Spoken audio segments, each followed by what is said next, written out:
हाँ जी, आगाज़ करते हैं आज की इस क्लास नंबर 2 का एचटीएमएल की इस सीरीज़ में हम आज image tag, list tag in HTML and list की टाइप्स के बारे में डिस्कशन करने वाले हैं। तो आइए सबसे पहले आज का एजेंडा कवर अप कर लेते हैं।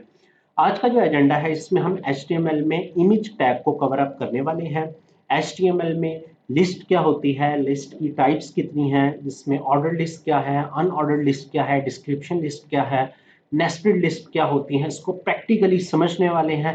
तो आइए आज के सेशन का आगाज करते हैं जिसमें सर उस्मान आपको डिटेल से एचटीएमएल के कंसेप्ट्स को ब्रीफ करेंगे। ये था फोल्डर आपका, इसमें हम काम कर रहे थे ना निभा में। इसको मैं क्लिक करता हूँ। जैसे मैंने क्लिक किया तो लेक्चर 1 में हमारा काम था, हमने काम किया था जस्ट जी देख लेते हैं। ये मतलब हमने हेडिंग लिखी थी, ऐसा ही है। और हेडिंग के बाद हमने क्या लिखा था जी, एक पैराग्राफ लिखा था। पैराग्राफ में ब्रेक टैग यूज किया था और एचआर टैग यूज किया था, ऐसा ही है। क्लियर है। अब भाई इससे आगे हम चलते हैं। तो मैंने मुनीबा वाले फोल्डर को ओपन किया, इसमें देखें लार्ज एक्स्ट्रा लार्ज आइकन कर लेता हूं ताकि नजर आए। ये फोल्डर था ना मेरा, इसके ऊपर मैंने राइट क्लिक किया और ओपन विद के ऊपर आया और विजुअल स्टूडियो पे मैंने क्लिक किया। तो विजुअल स्टूडियो नहीं, हम किस में काम कर रहे थे, नोटपैड पे, सॉरी इसमें काम कर रहे थे। मैंने नोटपैड पे इसको ओपन किया तो भाई मुझे मेरा कोड शो हो गया, ऐसा ही है। कोड शो हो गया, डन हो गया। अब भाई नेक्स्ट अब हमने क्या करना है, आज हमारा जो काम होगा, हम अपनी वेबसाइट के ऊपर, मैं वेबसाइट में आता हूँ। वेबसाइट में क्या क्या चीजें थी, इसमें टेक्स्ट होता है, पिक्चर होती हैं, ऐसे ही है, और कुछ बटन्स होते हैं। ठीक है, तो आज हम पिक्चर लगाएंगे और पिक्चर लगाने के साथ हम लिस्ट का काम करेंगे। लिस्ट देखें किसको कहते हैं, ये देखें, ये कुछ टेक्स्ट इस शेप का भी लिखा आता है जिसमें पॉइंट्स आ रहे होते हैं, सही है। ये पॉइंट्स की शेप में कुछ आता है, 1 2 3 के हिसाब से टेक्स्ट लिखा आ रहा होता है, ऐसे ही है। अब मुझे इस तरह का भी टेक्स्ट अपनी अपनी वेबसाइट के अंदर ऐड करना है, इसको हम कहते हैं लिस्ट की शेप में डाटा ऐड करना। ठीक है, स्टार्ट करते हैं। पहले तो पिक्चर लगाते हैं।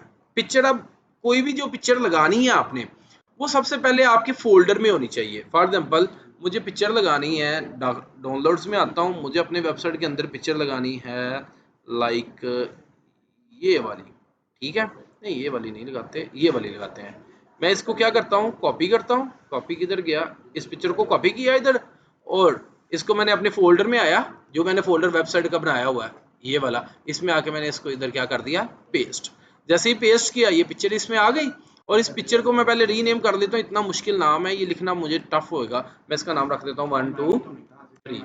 अच्छा जी, मैंने क्या नाम रख दिया इसका, 1 2 3। ओके जी, अब मैं आ जाता हूँ इसमें। अब यहाँ एचआर खत्म हो रहा था ना, अब मैं आता हूँ जी इस एचआर के बाद नेक्स्ट लाइन में चलता हूँ। मुझे इधर इधर क्या लगानी है, इमेज लगानी है। थोड़ा और जूम कर देता हूँ।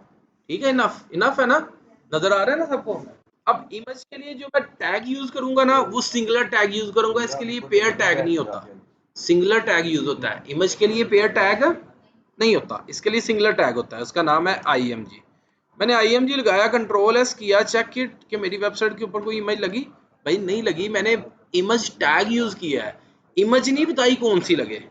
तो इमेज बताने के लिए टैग के अंदर हम एक एट्रीब्यूट यूज करते हैं। एट्रीब्यूट किधर लगता है, टैग के अंदर, ओपनिंग टैग के अंदर स्पेस दे के इसमें हम लिखते हैं SRC source.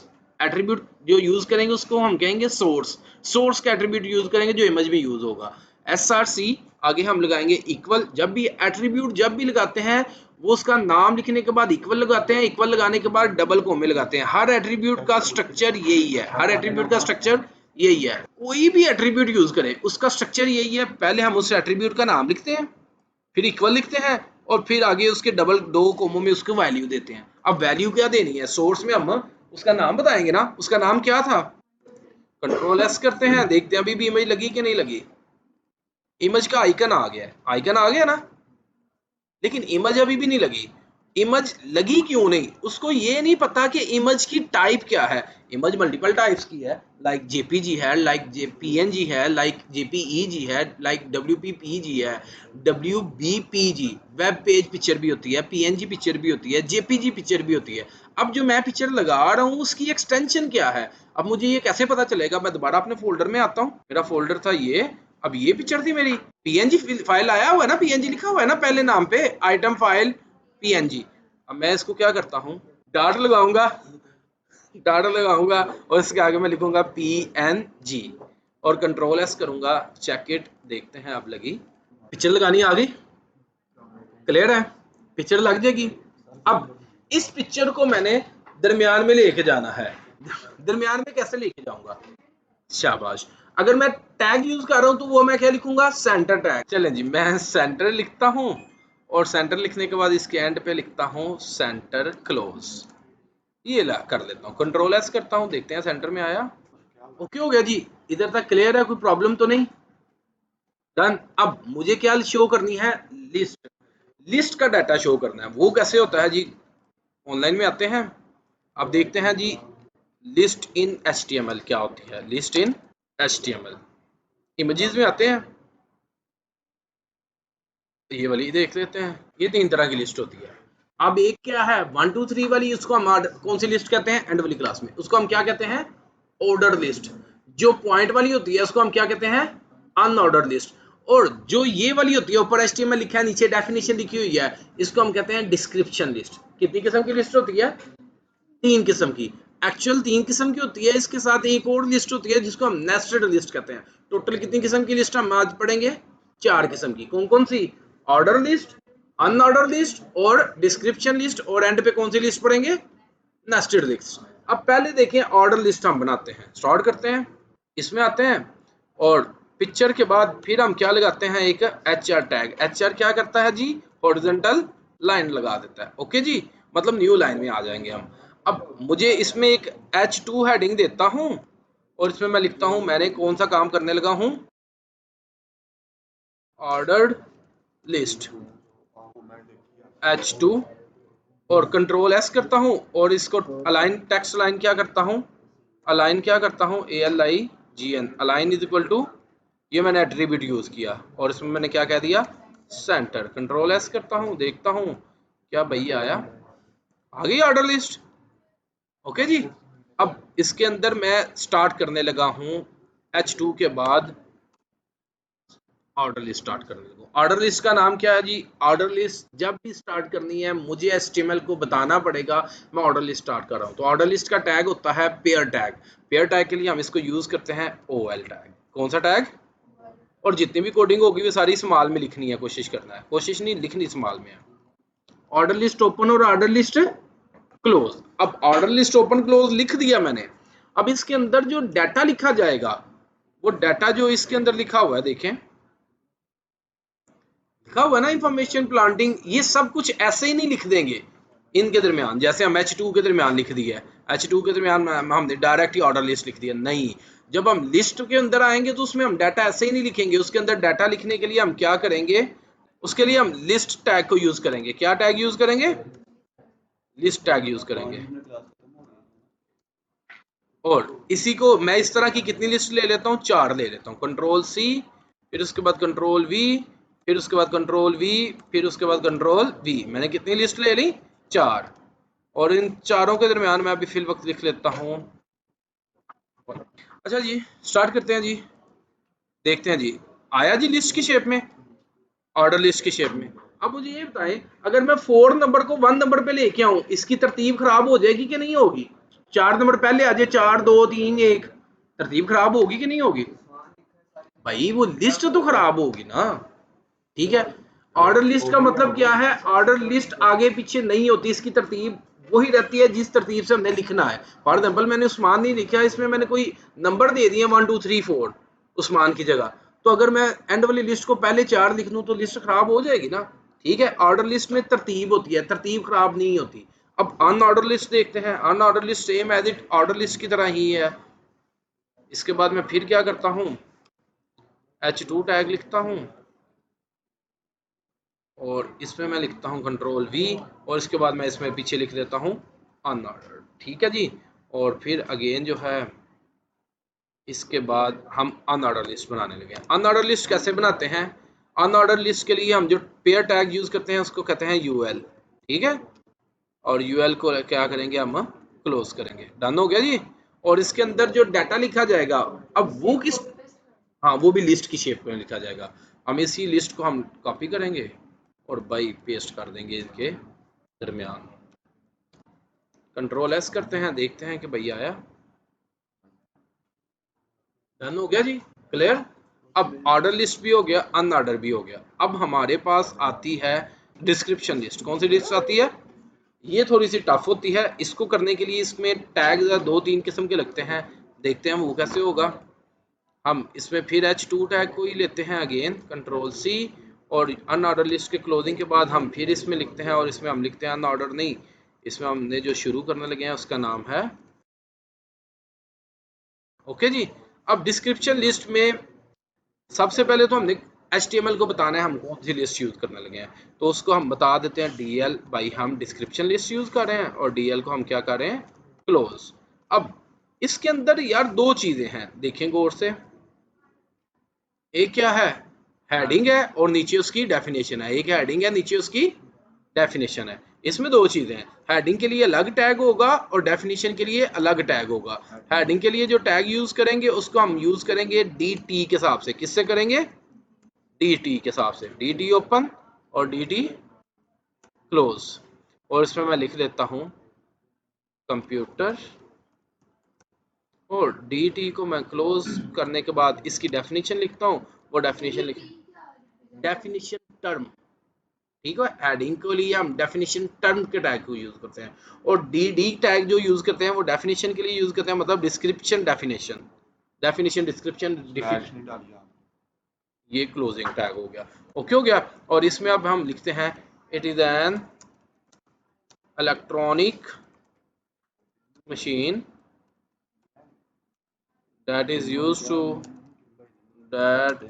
used to accept data, process data and convert into information। ले जी, मैंने ये डेफिनेशन लिख दी। कंट्रोल एस करके देखता हूँ क्या ये इसी शेप में आया लिखा, रिफ्रेश करता हूँ, ओके जी बेटा, इधर तक क्लियर।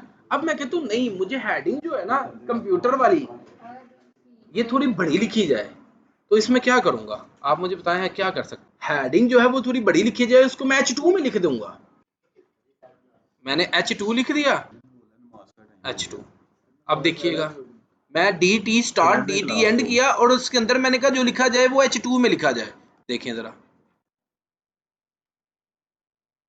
हेडिंग जो है कंप्यूटर लिखी हुई थी ना पहले, वो छोटी लिखी हुई थी। जो DT खुद लिख के दे रहा था ना कंप्यूटर को, वो छोटा लिख के दे रहा था।